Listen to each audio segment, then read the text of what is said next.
What's up everyone, my name's Ver and welcome back to the channel. So I'm not sure where you've been, but if you're new to my channel, that's great. If you've been here for a while, that's even better. So thank you so much.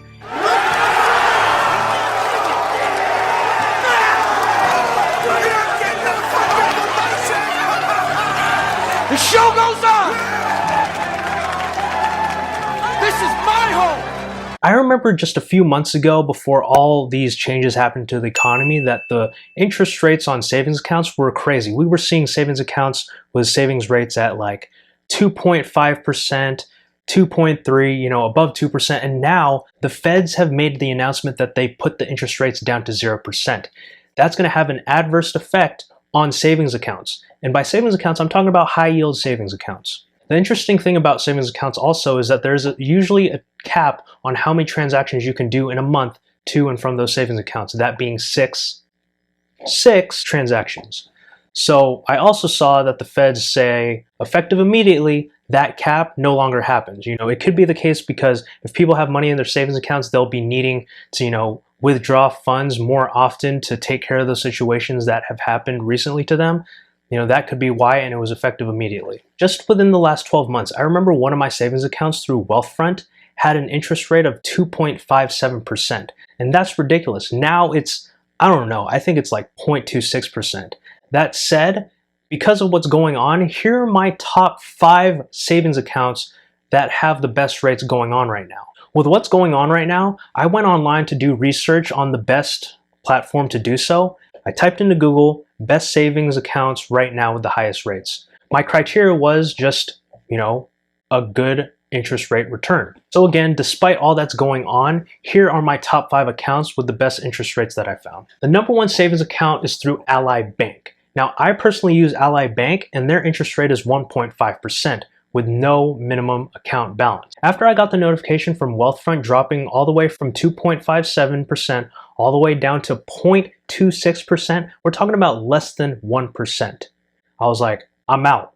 I took my money, I transferred it into an Ally Bank account where I asked, friends, family, I asked everyone. The great thing about Ally Bank is the 1.5%, even though it's not the best rate, and I'm going to talk about others later, is that it is still higher than the national average of 0.07% on an account. Another cool thing about Ally Bank's savings account is that it compounds on the amount daily rather than monthly like your traditional accounts. As mentioned before, there's 6 transactions for free on the savings account. However, with what the feds mentioned, that might be lifted.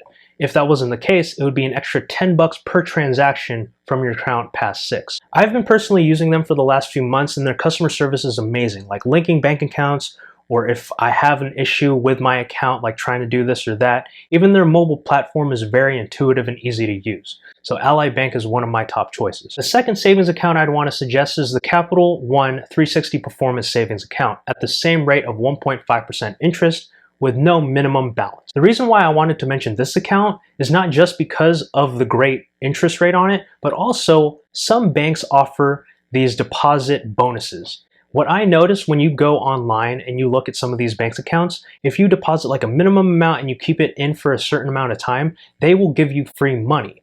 Now this concept is actually called bank account churning, where you put in the amount, you meet the criteria, and then you get free money after that. After a certain amount of time, you can withdraw that money out, rinse and repeat.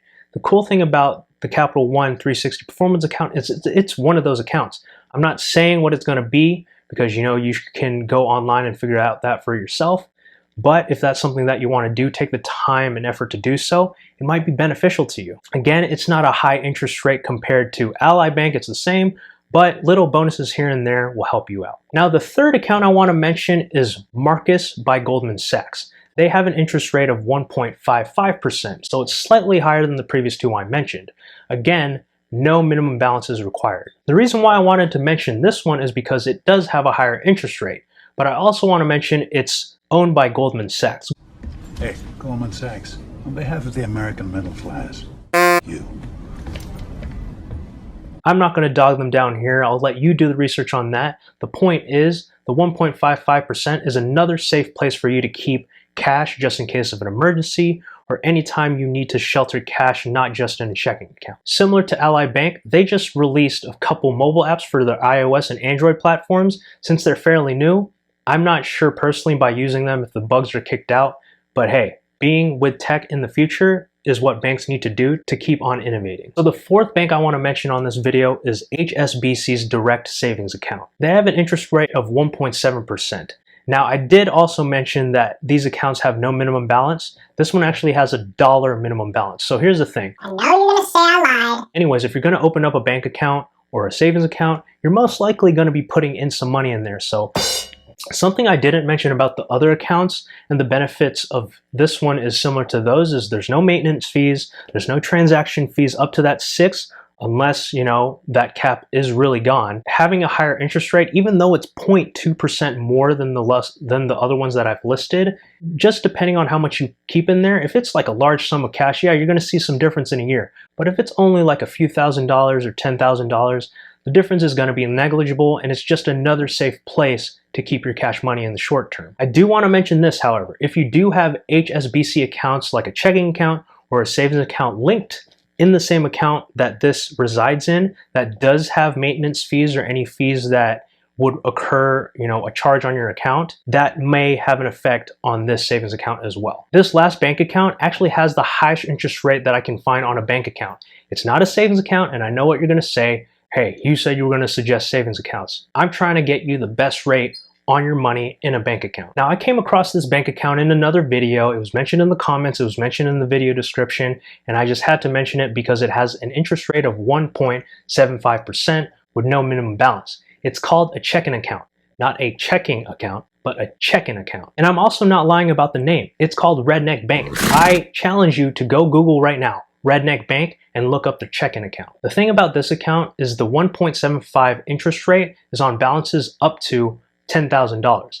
Anything after that, the interest on that amount is only going to be 0.05%. The rationale behind this is that you're not going to be keeping cash money all in just one account or in just a savings account. The $10,000 is a good amount for an emergency fund for 3 to 6 months of your monthly spending. Anything after that, you should be okay with paying off your debt, investing in the stock market, saving for a down payment on a house, but you also have these other options to keep your money in for a high interest rate. So if you want the highest interest rate here at this point in time, this checking account is not bad. You're also probably thinking, I didn't mention all the bank accounts or savings accounts that I could have mentioned. I encourage you to go online, do your own research. Obviously, this is not financial advice. This is strictly for entertainment. I just wanted to share with you the top 5 bank and savings accounts that I happen to research and look up that have great interest rates on them despite what has happened to the Fed, interest rates, this cap on, you know, transactions per month on savings accounts in general. Again,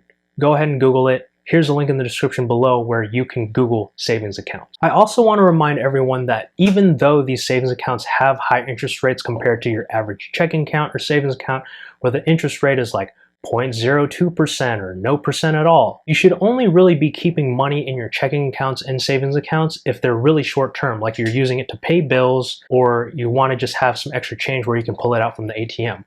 Anything other than that, you should be paying off your high interest debt, you should be saving up for your emergency fund, and then anything else from that, go ahead and invest into the market if that is what you would like to do. The reason why I say that is keeping your money in a bank account that offers, you know, even less interest rate than these that I've mentioned here, you can fall victim to inflation, which has an average growth rate of 2% per year. So say you keep $100 in your checking account versus a savings account with 1.75% rate of return. In the checking account, that $100 after a year is still going to be $100. Versus if you kept it in a high yield savings account that has a 1.75 rate of return, you'll get $1.75 after that year. And then for inflation, you'll really only lose value on that $100 by 0.25%. Other ways that you can combat this is putting them into CDs. So now CDs are a different topic that I could talk about in a different video, but those typically have higher rates of returns instead of these standard high yield savings accounts. If you've made it this far, thanks so much for watching the video. I really appreciate it. Remember to smash the like button, hit the subscribe button, hit the little notification bell so you know the next time that I post a video on my channel.